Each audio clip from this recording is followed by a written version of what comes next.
हम सब भाई अभी आपस में प्रेम दिखा रहे हैं, प्रेम कर रहे हैं और करना भी चाहिए, करना भी है, करना ही है। पूरा हिंदुस्तान के हर परिवार के सदस्य, भैया, चाचा, माता, बहन, सब लोग खुश बा कि हाँ अरे यार बड़ा अच्छा लग रहा है। सब कलाकार मिल के आपस में अच्छा काम करेंगे, बढ़िया काम करेंगे, हमारे काम की सराहना हो। काम में अगर कुछ कमी हो तो आप लोग जरूर कमेंट करिए कि भैया, चाहे भाई, चाहे फलानवा, यहाँ सुधार की जरूरत है, यहाँ अच्छाई की जरूरत है, ताकि हम सब कलाकार मिलकर अपने काम पे ध्यान दें, काम पे फोकस करें और अपने काम में सुधार लाएं, ताकि हमारे इंडस्ट्री का विकास हो।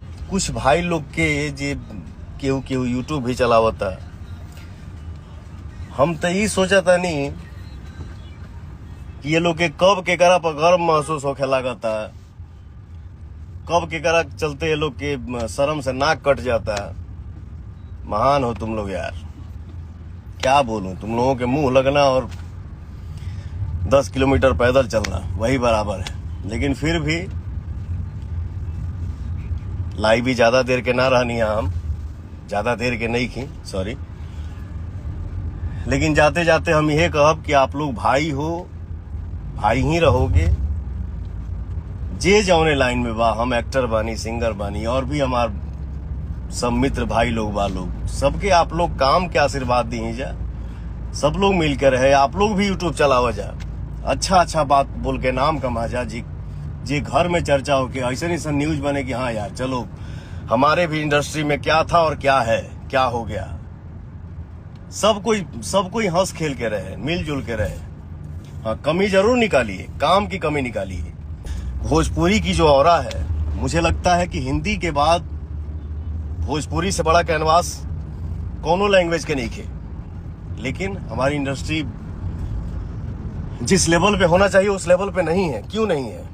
बस यही मान लो कि कल झगड़ा होता है एक दूसरे के, वहू में दिक्कत। आज सबके एक दूसरे से प्रेम हो गई, एहू में दिक्कत। ए महाराज, सबसे नहीं, सब दुनिया प्यार करता है तो हम आज यहाँ बैठ के इतना बोल पा रहे हैं। कुछ भाई लोग बाढ़ जाए, बताओ, नीमन से रहो तब वो दिक्कत, बाउर से रहो तब वो दिक्कत। अरे पगला तो कहल का जाओ। घर के छोट लड़का के अगर गोदी में बैठा के खिलाओ, अपने जंघा पे बैठा के, और लड़कवा अगर जांग पर पेशाब कर देवे तो का जांगवा काट के फेंक दिए, ओकरा के साफ कर जाई। क्या तुम लोग बात करते हो यार? सब कोई मिलजुल कर रहल जा,